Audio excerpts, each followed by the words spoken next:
¡Uy, qué miedo! ¡Un bicho! Mátalo, te puede enfermar. No, pobrecito. Huye, bicho, de ese animal. ¿Cuál animal? ¿Por qué dices eso? Porque aunque no lo creas, todos somos bichos. Ciencia, Divulgación, Naturaleza. Investigación. salud. noticias. Zoonosis. De humanos y otros bichos, divulgando el conocimiento sobre el hombre y la naturaleza.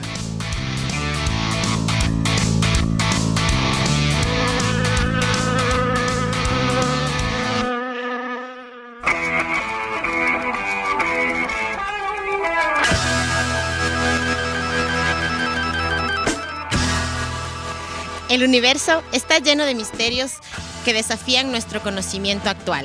Leroy Fish.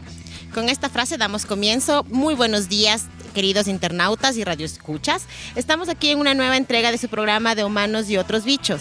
Este es un espacio del Instituto de Investigación en Salud Pública y Zoonosis de la Universidad Central del Ecuador, dedicado a la divulgación de las enfermedades zoonóticas y otras ramas del maravilloso mundo de la ciencia. Bienvenidos, es un gusto siempre tenerles cada viernes aquí con nosotros. Buenos días, queridos internautas. Bienvenidos a un nuevo programa de Humanos y otros bichos. El día de hoy, pues, les tenemos un programa muy especial dedicados a todos los que llevan en su alma el niño que un día fueron. Si tu niño de ayer te viera hoy, ¿qué diría? ¿Estaría orgulloso de ti o te diría que cambies en algo? Bueno, hoy vamos a pensar un poco en eso y presentamos unos temas súper interesantes. Hoy les acompañamos Elizabeth Minda. Jimena Pérez y todos los amigos del CIS de 10 a 11 horas. Y no olviden el reprise los días martes de 15 a 16 horas.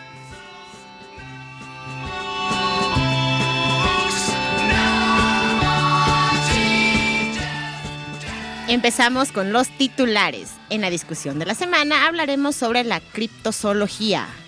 Tendremos también el segmento Un día como hoy en la historia. Jimena nos trae también el ¿Sabías qué? Y por supuesto, la Bicho Pregunta. Esta está dedicada a los niños que ahorita están en la escuela sufriendo. ¡Ay, qué pena por ellos! Mal por ellos. Hace una semana, un colegio del país de Manuelito fue visitado por el inspector de turno, que tenía de objetivo cerciorarse que los alumnos en verdad estaban aprendiendo con dicho docente. Llegó a un curso y una profesora lo dejó impresionado.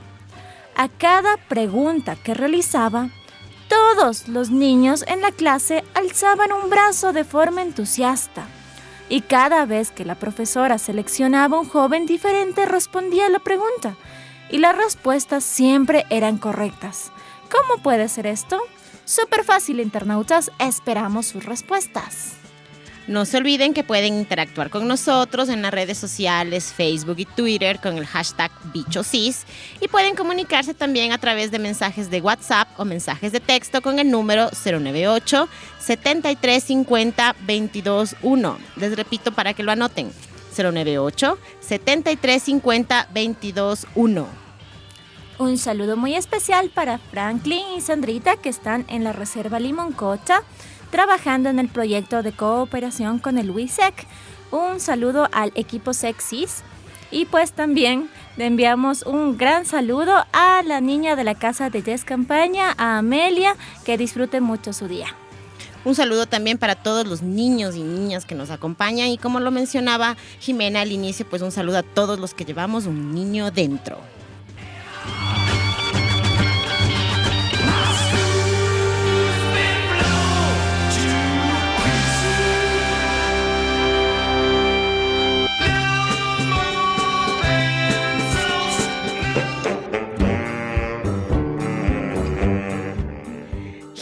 Nos trae ahora el ¿Sabías qué? ¿Qué encontraste ahora para informarnos, Jimé? Bueno, Eli, te cuento que, primero, bienvenidos al segmento de ¿Sabías qué? Hoy he traído para todos ustedes datos muy interesantes acerca de nuestro sistema solar. Muchas veces olvidamos que solo somos un grano de arena en un vasto universo. Primero, ¿sabías que Venus es el planeta más brillante en nuestro cielo? Y a veces puede verse a simple vista, si es que sabes a dónde mirar. Es el planeta más brillante del sistema solar. pues tiene nubes amarillas de ácido sulfúrico que reflejan intensamente la luz del Sol. A veces creemos que vemos una gran estrella cuando en realidad estamos viendo a Venus. Wow. Sí, de hecho, mi mami me hizo caer en cuenta de eso, tampoco lo sabía. ¿Sabías que la Tierra tiene más agua expuesta que tierra firme? Pues 3/4 de la Tierra están cubiertos de agua. Agua salada, por supuesto. El resto es muy poco porcentaje de agua dulce. ¿Sabías que Marte es el hogar del Monte Olimpo? Este es el volcán más grande encontrado en el sistema solar. Tiene aproximadamente 27 kilómetros de altura y un cráter de 81 kilómetros de ancho. Pueden imaginarse el tamaño de ese volcán. Enorme. Sí, aquí no podríamos tener uno así. ¿Sabías que entre Marte y Júpiter hay un planeta enano que se conoce como Ceres?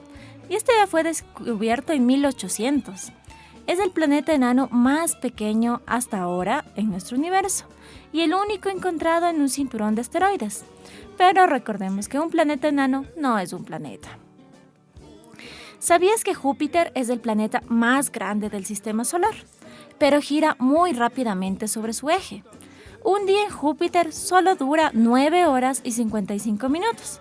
Solo de pensar en eso empiezo a marearme. De ahí entiendes un poco al Principito también, probablemente ahí está en uno de esos planetas. ¿Sabías que Saturno es el segundo planeta más grande, pero también es el más liviano? Si hubiera una bañera lo suficientemente grande como para que Saturno entrara en ella, este flotaría en el agua, no llegaría nunca a hundirse. Bueno, Plutón, como ya recordaremos, no es ya considerado un planeta. En lugar de eso, los astrónomos ahora lo llaman un planeta enano o planetoide. Cualquiera que sea, bueno, ese nombre, nuestro sistema solar no es exactamente todos los días lo mismo, porque los astrónomos descubren nuevas cosas y van cambiando. Para algunas personas ya grandes, como yo, nos cuesta trabajo adaptarnos a los nuevos cambios. De hecho, yo aún no acepto que Plutón ya no es un planeta. Para mí también Plutón siempre será un planeta. Sí, Plutón era mi planeta favorito y ahora dicen que ya no lo es. Bueno, de hecho empiezas a sentirte como cuando hace muchos años las personas empezaron a decirles que la Tierra ya no era redonda y que ya no era plana o cosas así. Cada vez se descubren más cosas.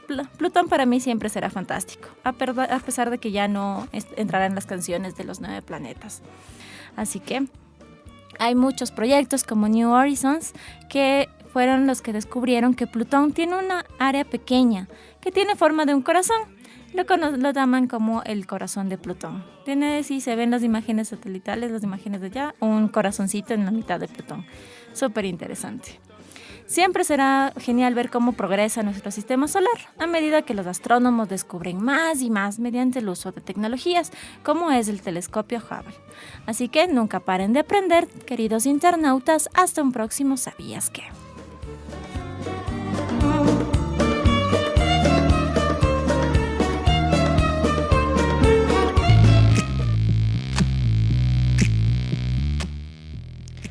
En la discusión de la semana hoy les tenemos un tema súper interesante, que es la criptozoología. El término criptozoología fue acuñado por el zoólogo Bernard Hubelsmann, el cual escribió un libro titulado Tras la pista de animales desconocidos, publicado en 1955. En su investigación, él explica que la criptozoología, como la ciencia que estudia a los animales cuya existencia solo poseemos evidencias circunstanciales, o bien cuyas evidencias que respaldan la presencia de estos seres es insuficiente para la mayoría. A su vez, Hubelsmann cita a otro investigador, Connerlis, que es el fundador de esta ciencia. Él dice que él es realmente el fundador de esta ciencia, ya que él hace un estudio sobre la gran serpiente marina encontrada en 1892. Hay varias pros y contras que tiene esta criptozoología y hoy vamos a aprender un poco de eso, vamos a ver cuáles son estos pros y estos contras y les traemos también una idea de algunos animales que se estudian dentro de esta ciencia. Hay muchos investigadores que se han dedicado a esta rama de la ciencia, como lo es Loren Coleman en Estados Unidos, que fundó el primer museo de criptozoología en Portland. Tiene la colección más grande. Al inicio él creía que simplemente sacó las cosas de su ático porque se dedicó 50 años a esto, a muchas expediciones al Himalaya, a los bosques y selvas de África, a la Amazonía, un montón de lugares del mundo. Y tenía su pequeña colección. Un día lo puso en el garaje y se dio cuenta de que mucha gente quería venir y quería verla, que le interesaba. Y ahí pensó y se dio a la luz de que no era algo tan cerrado que la gente se negaba a conocer, sino que simplemente era la falta de datos, la falta de dónde conocer sobre esto. Decidió alquilar un local y puso todo esto. Y de repente le empezaron a llegar donaciones de todo el mundo. Había una historia un poco triste que él tiene, es que le contactaron del otro lado del mundo una madre cuyo hijo había fallecido y se dedicó a la criptozoología. Entonces le pidió que escribiera el obituario de él como criptozoólogo y también le envió parte de la colección que había tenido, que para la mamá no era importante. Dijo que lo iba a botar a un vertedero a donde encuentre porque había perdido toda su vida. Y lo enviaron a este museo y ahora es el más grande del mundo. Tiene muchas salas dedicadas a todas las historias que pueden encontrar, así que si van por Portland también pueden ir a visitarlo. Si bien es cierto, la criptozoología está fundamentada y hay varios libros donde las afirmaciones que tienen son bastante creíbles a veces cuando uno se pone a leer, también tiene varias críticas. Por ejemplo, se alega que a veces los criptozoólogos modifican radicalmente las características de un ser mitológico o legendario para hacerlas cuadrar con los rasgos de animales extintos y así darles verosimilitud. Un ejemplo de esto es, por ejemplo, el mapanguiri, que los nativos de las selvas de Brasil y de Bolivia lo describen como un monstruo humanoide horripilante que da fuertes gritos, que tiene los pies vueltos al revés y que posee una boca en el abdomen. Pero los criptozoólogos, sin embargo, lo hacen ver como un animal tímido y asustadizo. Otra de las críticas que se puede tener también es que dicen que el producto, o que en numerosas ocasiones sucede que varios de los criptozoólogos no aceptan los argumentos científicos que van en contra de muchas de las presuntas pruebas que tendrían. Por ejemplo, sucede cuando se ve las huellas de los yetis, que también ya les vamos a hablar un poquito más adelante. Ellos empiezan a presentar numerosos videos y fotografías de criaturas, las cuales científicamente han sido descartadas como pruebas, pero ellos creen que en verdad eso sucedió y que es real. Entonces ellos ocupan mucho este tipo de cosas como para hacer ver que la criptozoología tiene muchas afirmaciones y que son muy reales. A veces también se ve que dentro de la criptozoología existe el apoyo o están involucrados grupos de interés religioso relacionados con el creacionismo, los cuales solo realizan una investigación con características subjetivas, interesados principalmente en mantener y difundir las creencias que ellos tienen. Por ejemplo, dice que algunos de estos animales legendarios fueron salvados por el arca de Noé y por eso pues no se puede negar su extinción y por eso aún existen. Bueno, esa parte creo que no me la sabía, pero creo que siempre le buscan una explicación a todo, ¿no? Definitivamente. Ahora que lo pienso, el arca de Noé debió haber sido mucho más grande si albergaba dinosaurios. Total. Es muy interesante porque recordemos que nuestro mundo no es 100% explorado. El océano no ha sido explorado más que el 5%. Tenemos profundidades que los seres humanos aún no logran llegar por varios motivos. Moriríamos si lo intentáramos. No se saben qué especies hay ahí, qué puede haber ahí. Igual las selvas, la Amazonía, la parte que está en Brasil es una selva no explorada. Tampoco sabemos qué hay ahí.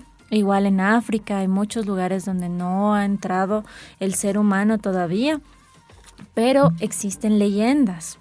Y también la criptozoología se basa en que hay leyendas similares en un lado del planeta y en otro lado del planeta, como ya les vamos a contar un poco después de unos casos, pero hay muchas evidencias antiguas de dibujos. Se supone que los primeros humanos que tuvieron la capacidad de dibujar en las cavernas y hacer las pictografías no tenían imaginación totalmente desarrollada como nosotros, sino que ellos pintaban lo que veían.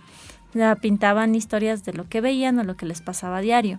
Y muchas veces podemos encontrar en esas cuevas dibujos que son animales que están extintos o que tienen diferentes, como dicen el Bigfoot, el Yeti, que son mucho más grandes que un humano, o que tienen cola y vemos humanos peleando con ellos. Pero recordemos que a veces la ciencia trata de simplemente dejar esto a un lado porque no tiene mucha explicación y se centra en lo que sí tiene explicación. Pero en la criptozoología se ha tratado un poquito de recopilar información acerca de esto en los últimos años. De hecho, fue muy interesante darme cuenta de que encontré más cosas de este tema que a veces cuando busco para mis deberes. Sí, eso es total. Yo también estaba buscando información sobre las especies que nos tocó encontrar y en verdad hay información un montón en el internet sobre todo, pero también te puedes dar cuenta que hay de ambas partes, ¿no? Los criptozoólogos que mantienen y dicen que tienen pruebas de la existencia de estos seres diferentes y pues también del otro lado, ¿no? Los científicos que son escépticos y que consideran que esto es una pseudociencia y que no hay las suficientes pruebas como para decir que estos seres realmente existen. Bueno, para contarles un poco acerca de ellos, creo que también esto va con el Día de los Niños, porque cuando uno es pequeño, creo que es cuando más cree en esto y más lo ves y te parece real. Y uno de los principales cuando eres pequeño que ves son las sirenas. Estás casi convencido de que es cierto, que cuando vas a ir al mar vas a encontrar una sirena en una roca y te emocionas cuando tus padres te dicen, no es real, lo siento.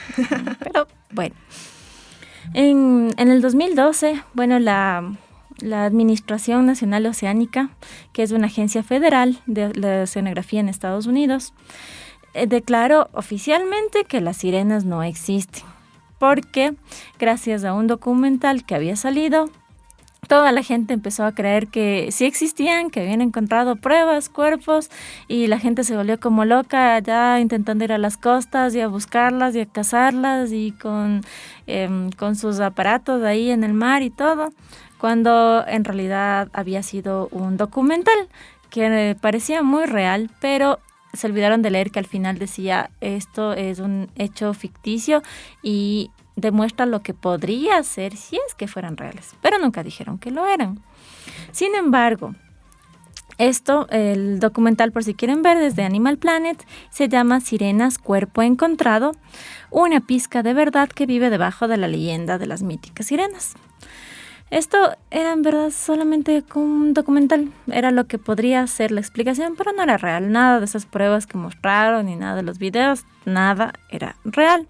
Así que lo único raro que pudo encontrar la agencia de oceanografía fue el sonido nuevo que ustedes recordarán encontrado en el océano, al que denominaron como bloop.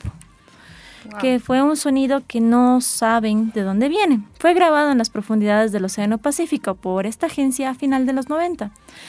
Pero los que creen en las sirenas lo toman como una evidencia de que pueden comunicarse con nosotros o que se están comunicando con otros animales, pero en realidad no sabemos de dónde viene ese sonido. Es muy profundo y no se ha logrado dar explicación.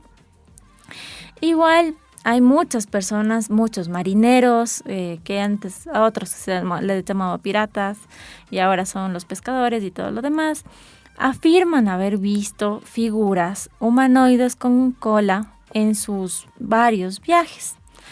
Sin embargo, la ciencia dice que esto solo era producido porque tenían la costumbre de llevar ron en sus viajes y todo lo demás. Alucinaciones colectivas, entonces nunca se encontró un cuerpo. Hasta que salió una teoría científica que intentan respaldarla en los últimos años. Esta es la teoría del mono acuático, que intenta darle explicación. Bueno, para los que no saben mucho de evolución, los delfines provienen de un pequeño animal terrestre, que después del paso del tiempo empezó a pasar en el agua y sus estructuras cambiaron. Sus aletas, su composición, su pelo se cayó y se transformaron en delfines. Entonces ellos crean la teoría de que hay una especie homínida que también empezó a pasar mucho tiempo en el agua y sus extremidades cambiaron, su pelo se perdió por estar en el agua y que esa podría ser la explicación de las famosas sirenas. Y ellos tratan de justificarse poniéndonos a nosotros como ejemplos. Por ejemplo, los seres humanos dicen que tenemos más grasa que cualquier otro primate y también lo ganamos de una manera muy rápida, a diferencia de otros mamíferos.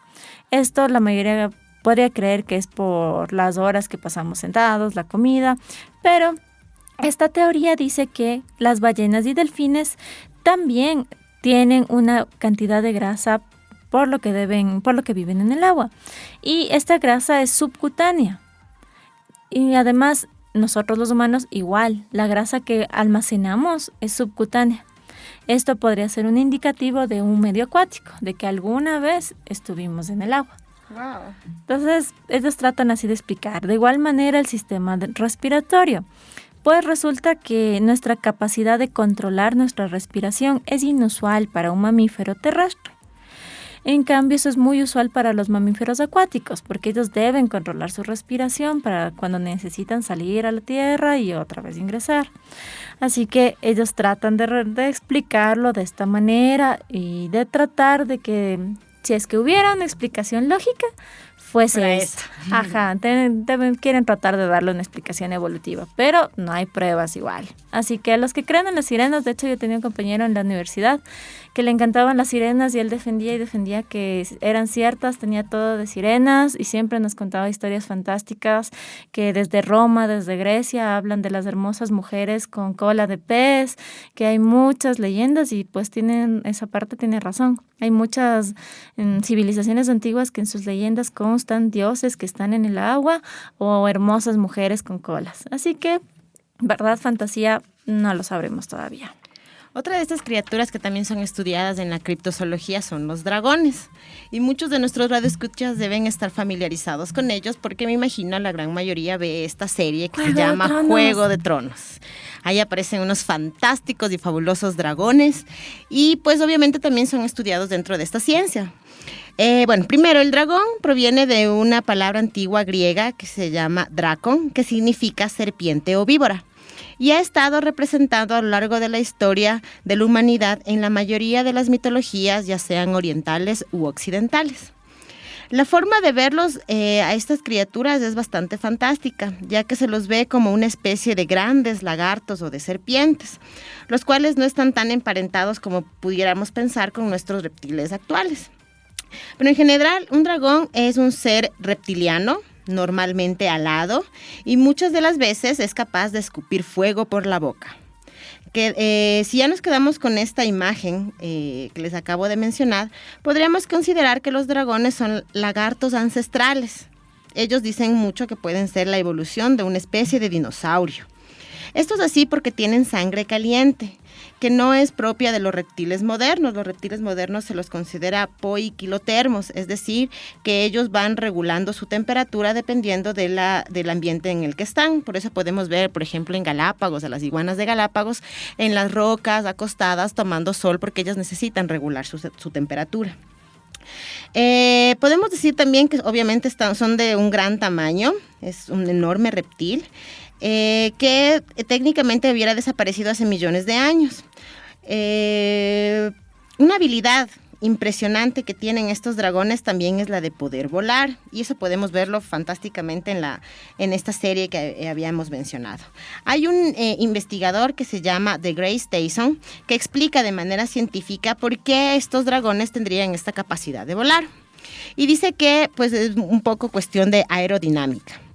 La primera es sobre el tamaño y la distribución de las alas de los dragones, tal y como podemos ver en la serie. Los dragones tienen unas largas alas y anchas, de tamaño sensiblemente mayor y que a su propio tronco, y esto se debe a la cuestión aerodinámica básica que les acababa de mencionar. Un gran peso necesita una gran superficie que aumente la suspensión. Su forma permite incrementar la eficiencia del ángulo de ataque, lo que se traduce en que el dragón pueda volar. Este investigador que les decía sustenta todo eso porque además él es un astrofísico, entonces él explica todo esto de cómo un dragón podría volar dentro de lo que es la aerodinámica. Las alas de los dragones son una evolución de los miembros anteriores, brazos, garras y dedos, como más o menos sucede con lo de los murciélagos. Efectivamente, los animales evolucionaron sus dedos hasta convertirlos en unos huesos que sustenten las membranas que vendrían a ser estas las alas.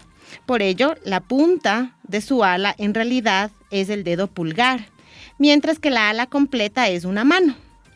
Muy parecido, les decía, a lo que sucede con los murciélagos. En el caso de los dragones vemos casi exactamente la misma estructura. algunos de los ejemplos de las controversias que pueden haber es que, por ejemplo, las alas de las aves de los murciélagos son muy diferentes entre sí, pero digamos que tienen una evolución bastante parecida. Dentro de todo lo que son los dragones, bueno, también nos hablaban de lo que estaba investigando sobre la manera de cómo pueden escupir fuego. Entonces nos decía que son animales, o bueno, ellos dicen que son animales sumamente evolucionados, porque además su fuego normalmente es azul. Y hacían mención a uno de los dragones dentro de esta serie de Juego de Tronos que tiene la capacidad de escupir fuego azul. Entonces eso decía mientras más azul es, eso quiere decir que la combustión es una mejor combustión. Entonces la capacidad que tiene este dragón energéticamente es mayor porque está haciendo una combustión mayor para escupir este fuego azul. Bueno, igual Discovery Channel lanzó el documental de dragones, un mito hecho realidad. Esto fue en el 2000, no creo si fue en el 2000 más o menos, pero fue lo mismo. Esto fue el primer documental que Discovery lanzó de animales fantásticos, pero colocando las letras de esto no es realidad al final y en letras muy pequeñas. Entonces yo recuerdo que llegué al colegio y todos eran, ¡guau! Los dragones sí existen. Encontraron un cadáver. Y se habían olvidado de leer estos pequeños. Pero justo es exactamente lo que el investigador Kelly nos acaba de contar. Lo sustentaron tan científicamente que parecía cierto.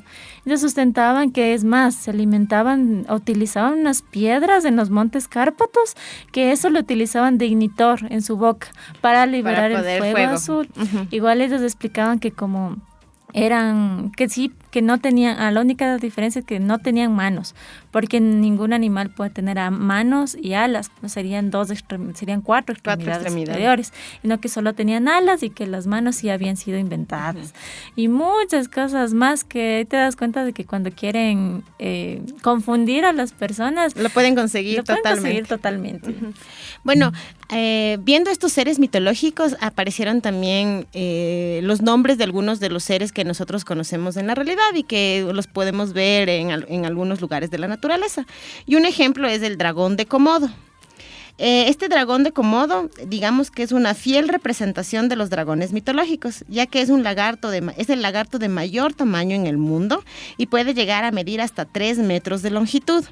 Entonces podemos ver que lo más cercano a un dragón mitológico puede ser este dragón de Komodo. Es súper chévere lo que nos acabas de contar. Igual, no solamente hay estos famosos que todos escuchamos, que las sirenas, los dragones, el yeti. También hay otros que son menos conocidos, pero también entran en estos estudios. Como lo es una leyenda, se podría decir, propia de América, de Sudamérica, que es conocida como la Yacu-Mama, que vienen unas palabras quichuas, que Yacu es agua, mama, la madre del agua, porque hay una leyenda que los nativos de la Amazonía cuentan con mucho temor y con asombro. Pues ellos cuentan que hay como serpientes de 30 a 40 metros, que ellos a veces se encuentran mientras van cazando, pero como les tienen tanto miedo, pues las leyendas que se han transmitido de generación en generación dicen que comen humanos, que lanzan agua, que son tan fuertes que pueden matar y voltear árboles y cambiar de sentido los afluentes, que ellas van con el agua. Entonces nadie se ha atrevido a quedarse parado frente a una de estas, sino que la ven y salen corriendo. Y hay muchas personas que se dedicaron a buscar a esta serpiente. Lo que se encontró de inusual fue que en las leyendas, tanto de África como de México, son muy parecidas. Es más, en México se les tenía tanto respeto que lo convirtieron en uno de sus más poderosos dioses, el Quetzalcóatl, que en muchas pinturas se lo ve como una serpiente enorme engullendo humanos, que dicen que cuando se enoja o cuando los humanos no le daban lo que él quería como dios, se los comía, o también las ofrendas humanas. Muchos avistamientos de esta Yacu-Mama dicen que es una serpiente que tiene cuernos en la cabeza, que es una característica muy peculiar.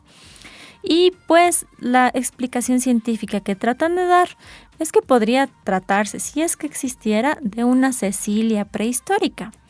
Pues hay más o menos 50 especies de cecilias y tienen estas naturalmente un surco en la cabeza a ambos lados, lo que le hace ver como cuernos. Y obviamente si fuera tan grande, pues se viera mucho más notorio esto.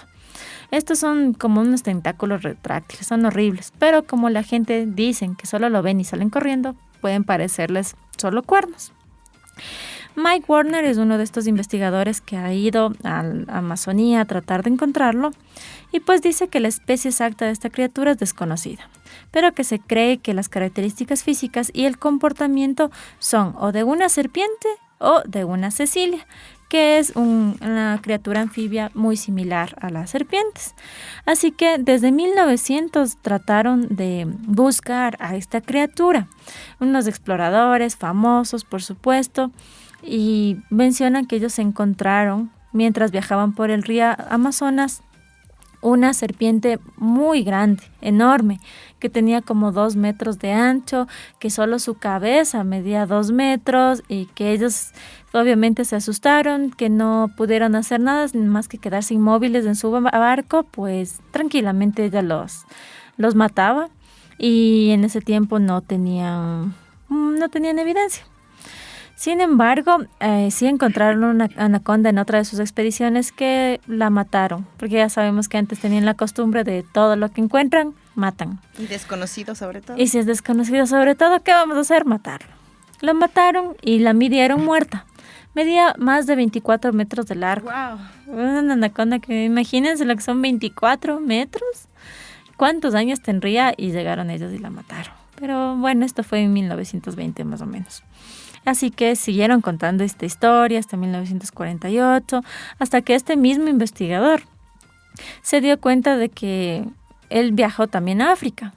Y en África tenían la misma historia. En la parte de las selvas y junglas que no han sido exploradas, sino que están solamente por poblaciones indígenas no tan civilizadas, ellos tenían la misma historia, de que había un animal largo que se arrastraba por el piso, se arrastraba y que iba botando árboles a su paso y que más o menos les decían que de cuánto a cuánto mide y se dieron cuenta que eran unos 35 metros más o menos.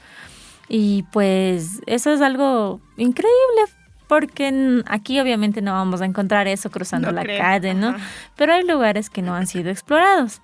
Y también igual fue muy gracioso, te podría decir, que ellos viajaron en un helicóptero. Después de hacer años de búsqueda, solamente dice él que la vio una vez, pero que en verdad él tampoco hizo nada más que correr. Y la única prueba que tienen es que en el helicóptero toman una foto a la parte de la selva y ven que del río hay un camino enorme de árboles partidos. Hay un camino que va a otro afluente de árboles partidos, totalmente doblados.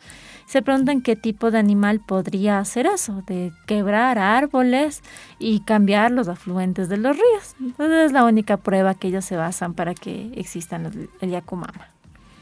Siempre encuentran pruebas, creo yo, que ellos hacen, que lo explican de una manera tan verídica que parecería que es bastante real. Otra de estas criaturas es Pie Grande, que imagino todos hemos escuchado de él, Pie Grande o el Yeti. Este mito realmente comenzó en 1951, cuando en una expedición al Everest, un científico regresó con una serie de fotografías donde se podía apreciar huellas impresas en la nieve con un pie de proporciones gigantescas. Entonces, a partir de este año comenzaron todas las especulaciones de lo que ahora se conoce como Pie Grande, y en los relatos empezaron a ver que era una criatura enorme, peluda y de ligero parecido con el ser humano.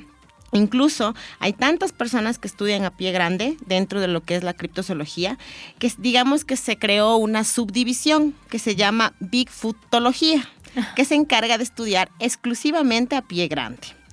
Estas personas que estudian a este ser, dice que se encuentran, tienen varios miembros porque hay ya una organización, y estos miembros se encuentran en Estados Unidos, Canadá, Reino Unido, Rusia, Australia, hay bastantes miembros.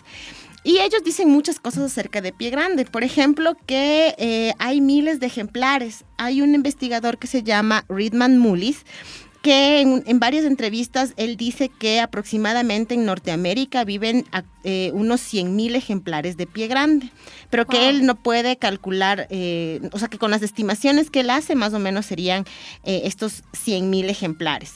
Lo que yo me pregunto es si hay 100,000 ejemplares, ¿por qué no los vemos? ¿Por qué no hemos visto uno? Pero dicen que ellos los han visto, incluso él tiene igual una especie de museo en donde indica todas estas fotografías, hay recortes de personas que han visto, que han hecho avistamientos de este ser y que escuchan sonidos y que tienen el cabello, el pelo, las huellas, entonces ellos fundamentan, digamos, la existencia de pie grande bastante bien. Incluso en un estudio que también hace este investigador Mullis, él indica cuál es la alimentación, que normalmente las personas piensan que pie grande es solitario, pero en realidad viven en grandes grupos. Entonces es bastante interesante ponerse un poco a leer ese tipo de cosas. Obviamente lo común que pueden decir todos es que son humanos, o sea que son muy parecidos a los humanos, es decir, que son como unos simios, que el tipo de pelo es propio de los humanos que caminan, pero que esos son bípedos, tienen piernas cortas como los simios, pero tienen brazos largos también, es otra de las características que dicen que es de pie grande, y como les decía, que no son animales solitarios, sino que viven en grupos familiares de a 4 o 5 miembros. Uno cree bastante cuando empieza a leer este tipo de cosas. Adicional a esto, y algo que me pareció súper interesante, es que hay un blog en donde varios científicos explican, o ponen de manifiesto las creencias o no de este tipo de animales. Y leyendo encontré uno que es, por ejemplo, de Jane Goodall, que me imagino la deben conocer. Es una mujer súper impresionante que ha trabajado en simios toda su vida. Es la madre de la primatología. Entonces, ella es una de las personas que fue entrevistada en este blog y que dice que ella cree en pie grande. Entonces, incluso las palabras de ella fueron que ella ha hablado con muchos estadounidenses nativos, que todos describen los mismos sonidos, y que todos dicen la misma descripción de este animal, y eso lo dijo en una radio pública nacional en el 2002. Y ella decía que realmente le fascinaría y que realmente le encantaría que existiera pie grande. Pues sí, de hecho, se llevaría muy bien con él. O sea, se ha estudiado los simios tanto tiempo, entonces yo creo que sí. Para terminar, el último que les voy a contar de hoy, creo que es uno de mis favoritos, la verdad. Es conocido como el congamato. Este también tiene la particularidad de que cuentan la misma historia en 2 lugares del mundo diferentes. Uno es en Texas, con unos avistamientos que hubieron hace más o menos 30 años, y también en África, que lo cuentan hasta ahora. Es un poco increíble, como dice Eli, cuando te pones a leer, te pones a dudar de todo lo que crees, porque muestran unas pruebas y unas evidencias tan creíbles que dices, yo estoy en un grano de arena del mundo, no he salido de aquí, así que realmente no sabes, puede ser verdad. ¿No? Esta es una ave misteriosa que ataca a los nativos, como les decía, en Zambia, en África. De hecho, el nombre que le dieron congamato viene como parte de un hechizo utilizado para una tribu que se llama Coandes y la protege contra las inundaciones. Después empezaron a creer que ese hechizo también los protegía, así que le llamaron congamato. Tienen un amuleto, o sea, es tan fuerte estos relatos, es unos relatos que se va de generación en generación, que tienen un amuleto que se llama Muchiwa Congamato, que es en contra de esta criatura. Ellos creen que con el amuleto, si se encuentran con la criatura, levantan el amuleto y no les va a hacer daño, sí, mágicamente. Pero estos dicen que está siempre cerca de ríos, que el motivo por el cual no se los ven el día es porque son animales nocturnos, que salen cuando ya no está el sol, cazan en la noche y se esconden antes de que salga. Y los que cazan igual han encontrado esta criatura en sus pasajes. Hablan, en 1970 pasó que en uno de estos bosques en Texas se sembró el pánico por un denominado Big Bird que le llamaron, no sabían qué era. Y pues los testimonios de los testigos decían que era un ave remota, un ave enorme de 2 metros, que tenía un pico con dientes afilados y que les atacaba y se iba. Y llegaban a los centros de salud con heridas como cortaduras como con sierra, que no podían haberse autoinfringido. Y esto pasó en Estados Unidos y también pasó en África. Y hasta que empezaron, ya saben, estos investigadores, exploradores escucharon de esto y empezaron a movilizarse. Y en África fue muy peculiar que ellos pidieron a unos que dibujen a lo que habían visto. Y es sorpresa con los dibujos que ellos entregan, son muy parecidos a los pterodáctilos. Wow. Son súper igual a los pterodáctilos. Entonces justo uno de los exploradores tenía un libro de biología básica. Y él va a la época prehistórica, coge los pterodáctilos y le indica, ¿no? Le hace así, le indica el dibujo. Pero primero le indica otras cosas. Le indica así las cigüeñas, que es otro de los que hay por allá. Dice no. Murciélagos, dice no, eso no es. Cuando le enseña el dibujo del pterodáctilo, cae en pánico. Y empieza a decir cangamato, así, se caen en pánico. Y nadie se explica el por qué. Ellos han visto, obviamente donde viven esas tribus, ellos no tienen cámaras, no tienen acceso a nada. Televisión. No tienen televisión, no tienen nada, pero los médicos aseveraban que a veces llegaban de cazar con heridas como sierras, que en verdad graves heridas que no siempre vivían y que no se explican de qué animal vienen. Eso es muy curioso.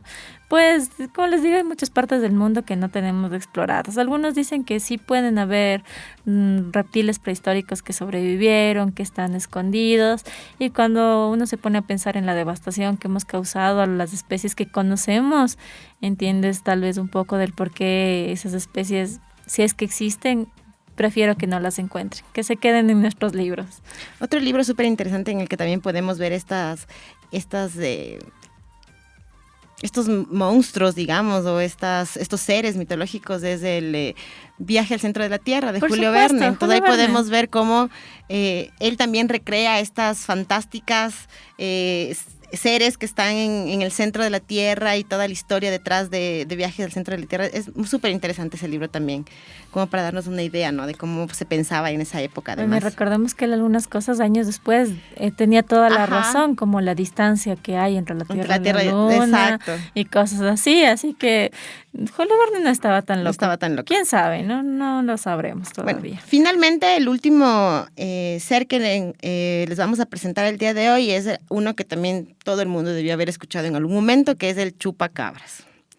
Según los registros, la primera vez que alguien vio el chupacabras fue una señora, Madeleine Tolentino, en 1995. En Puerto Rico, y lo describió en ese momento como un espeluznante extraterrestre. A este relato se sumaron las de otros pobladores que también creían que esta criatura era un extraterrestre que medía más o menos de 1.2 a 1.5 metros, que era bípedo, que tenía unas largas garras y grandes ojos, y que era el culpable de la muerte del ganado, porque le succionaba la sangre perforándole el cuello. Incluso se ven algunas fotografías de este chupacabras en internet, incluso también se ve las fotografías de estos animales a los que les succionaba la sangre, ¿no? Entonces se ve así como agujeros en el cuello. Pero realmente esta historia se volvió viral en el 2002, además que ya para ese entonces el internet dio boom, entonces se viralizó totalmente, pero se transformó, ya no lo explicaban como un extraterrestre, sino como una especie animal, un cuadrúpedo semejante a un perro, sin pelos y de aspecto espantoso. Obviamente, como decíamos en un principio, la criptozoología lo que hace es tratar de explicar con las pruebas que ellos tienen la veracidad de este tipo de seres. Pero hay también del otro lado personas, científicos, que también tratan de, en cambio, no darle como negativo a estas afirmaciones. Entonces empezaron a estudiar pelos de este animal, empezaron a ver esta parte de cómo succionaba la sangre y todas esas cosas. Y entonces los científicos llegaron a una conclusión de que en realidad se trataba, o tratando de desmentir esto, de que se trataba de un perro realmente, un coyote, que tenía una enfermedad que se conoce como escabiosis o sarna. Esta enfermedad es muy dolorosa y provoca en los animales la caída del pelo, que se les formen unas costras en la piel Y con el tiempo, pues obviamente su aspecto natural se cambia totalmente. Y al estar solos y no poder cazar en grupo como normalmente lo hacen, pues se dirigían a estas lotes o a estas fincas a tomar ovejas o bovinos para poder alimentarse, porque era además más fácil de poder alimentarlos. Son cánidos a la final, pero entonces se alimentaban de estos animales. Entonces trataron de desmentir de esta manera esta parte del chupacabras, pero como les indicábamos al principio, los criptozoólogos siempre encuentran una prueba diferente para decir que lo que ellos dicen es verdad. Bueno, para terminar, recordemos que esto de la criptozoología lleva años y también pues ha dado paso a películas, series, documentales, libros, así que no es exactamente que sea un hobby. Para algunos pues es su medio de vida, para la gran mayoría, y se han hecho famosos y millonarios gracias a las pruebas que han encontrado y han puesto en museos, en diferentes lugares. Así que, queridos internautas, les dejamos a ustedes si nos quieren contar sobre algún animal también que crean que existe o que no lo sabemos. Y continuamos con el programa.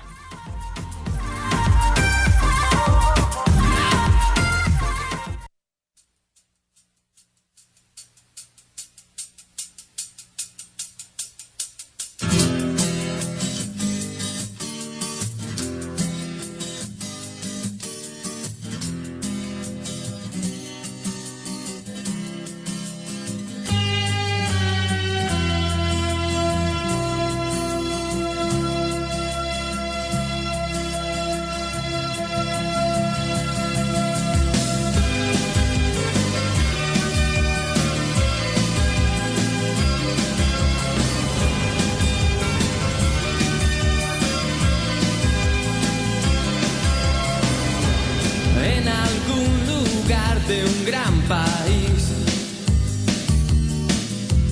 olvidaron construir un hogar donde no queme el sol y al nacer no haya que morir,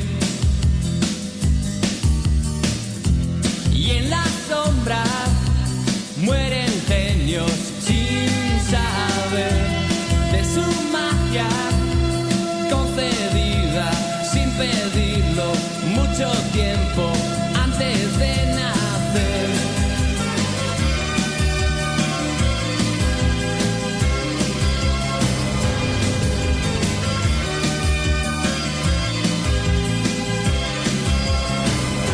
No hay camino que llegue hasta aquí y luego pretenda salir con el fuego de el atardecer, arde la hierba.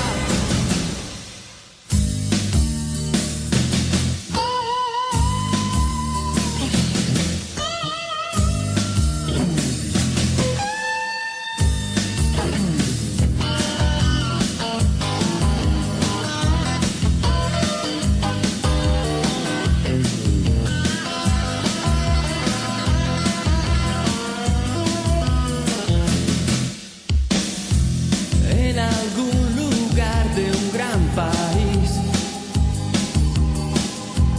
olvidaron construir un hogar donde no queme el sol y al nacer no haya que morir. Un silbido cruza el pueblo y se ve un jinete que se marcha con el viento mientras grita que no va a volver. Y la tierra aquí es de otro color, el polvo no te deja ver. Los hombres ya no saben si lo son, pero lo quieren creer. Las madres que ya no saben llorar ven a sus hijos partir. La tristeza aquí no tiene lugar cuando no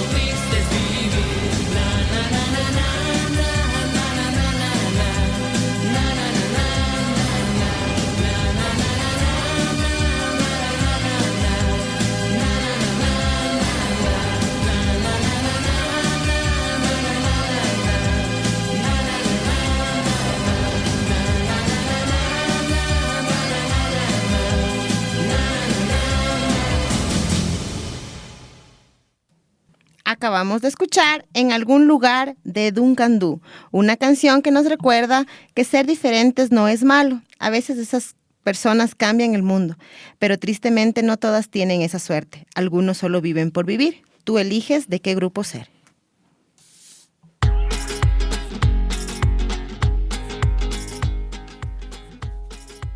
Recordamos dos respuestas que nos han dado nuestros internautas. De la Bicho Pregunta, nos dice que todos eran... Los jóvenes sabían la respuesta, no. Y otro chico nos menciona que todos las respuestas eran repetidas, eran la misma. Tampoco, así que sigan intentando.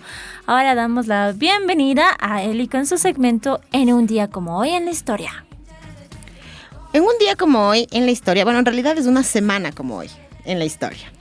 Un 28 de mayo de 1959, existieron los primeros monos espaciales. Un pequeño ejemplar de mono rhesus llamado Abel, que curiosamente era hembra, y una mona aulladora llamada Baker, son lanzados al espacio en el interior de un cohete llamado Júpiter AM-18. Ambos superaron así los 400 kilómetros de altitud y viajaron a 2.400 kilómetros de velocidad, a 2.400 kilómetros de velocidad. Su ritmo cardíaco, presión y temperatura fueron estudiados para poder saber si es que estaban bien o no. Y así entonces ellos fueron los primeros monos en estar en el espacio. Wow. El 28 de mayo, en cambio, de 1999, y lo puse esto porque a mí me encanta el fútbol, René Higuita marcó el gol número 47. Si alguno de nuestros radioescuchas está pendiente, José René Higuita Zapata es considerado uno de los mejores arqueros de la historia del fútbol. Y en ese entonces era bastante peculiar que un arquero tenga o haga goles. Él nació en Medellín en 1966 y demostró su gran talento no solo como portero, sino también como jugador. Y el 28 de mayo cumplió su gol número 47. El 29 de mayo de 1953 se alcanza por primera vez la cima del Everest. El neozelandés Edmund Hillary y la nepalés Tenzing Norgay se convirtieron en los primeros exploradores en alcanzar la cima del monte Everest. Como sabemos, el monte Everest se encuentra en el Himalaya, en la frontera entre Nepal y China, y tiene una altura de 8.848 metros sobre el nivel del mar. Y obviamente es el punto más alto en la Tierra. Ellos lo pudieron hacer en el 53, alcanzar la cima de esta montaña gigante. Un 30 de mayo de 1925 en Estados Unidos, el ingeniero Dick Draw patenta la cinta adhesiva, la que ahora conocemos como la cinta Scotch. Un 31 de mayo de 1852 nace en Alemania Julius Richard Petri. Entonces, él era un microbiólogo, médico, que después se encargó de trabajar o hacer estudios en microbiología, y el cual en un principio los cultivos se los hacía en los que ahora se consideran tubos de ensayo, pero para él era muy difícil poder conseguir colonias bacterianas en esos tubos. Entonces empezó a idear una manera de poder hacerlo de manera más fácil y poder obtener las colonias para poder hacer sus estudios. Entonces él diseñó un recipiente de unos 10 centímetros de diámetro y de bordes de 1 a 1.5 centímetros de alto, que le permitiera extender el medio de cultivo en una superficie, ¿sí?, con un espesor del medio de cultivo de entre 0.5 a 0.7 centímetros, y poder ahí obtener las colonias. Y estos recipientes eran de vidrio. Tiempo después, gracias a ese descubrimiento y pues a las investigaciones que él hizo, se le dio el nombre de lo que ahora conocemos como las cajas Petri. Y el 1 de junio de 1957, los hermanos Casio establecieron la firma comercial Casio, la cual es ahora totalmente difundida, sobre todo para desarrollar y manufacturar las primeras calculadoras. ¿Quién no ha tenido una calculadora Casio? En el 57 ellos establecieron esta empresa. Espero que les haya gustado algunos de los datos interesantes que les traímos un día como hoy. Ya habrá nuevos datos que les daré a conocer más adelante.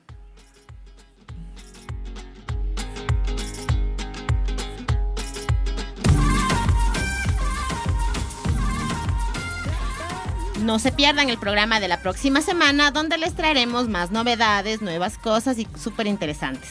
Síganos siempre en Facebook y Twitter, y no olviden que también pueden visitar nuestro canal de YouTube. Esperamos que les haya gustado el programa y pues llegamos al fin de Humanos y otros bichos. Por supuesto con la respuesta de la bicho pregunta. ¿Qué fue, Dani? Estoy esperando tu respuesta. No, Súper fácil, Dani. Tampoco. Todo facilito. La profesora planeó lo siguiente. Claro, por supuesto, lo planeó. Les dijo a los niños que alcen el brazo, sea cual fuese la pregunta. Si no la conocían, debían levantar su brazo izquierdo. Y si la conocían, debían levantar el brazo derecho. Aunque ella elegía cada vez a un estudiante distinto, si el inspector se hubiera dado cuenta, se habría fijado que la profesora solo seleccionaba a aquellos que habían alzado el brazo derecho. Entonces, si conocían la respuesta, decían tú, y todos siempre le atinaban. Pues estaba facilito, Dani, no estuviste en la escuela, ¿no? ¿Ves? Tienes que... Qué grosero.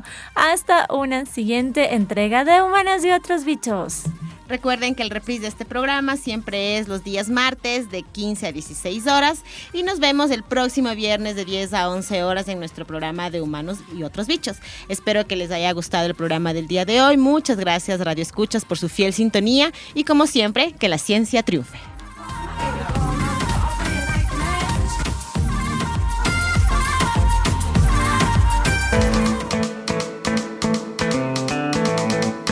Esto fue de Humanos y otros bichos. Si te gusta la ciencia divertida, no te olvides de escucharnos. Todos los viernes de 10 a 11. Una producción de Radio Universitaria Online de la Universidad Central del Ecuador.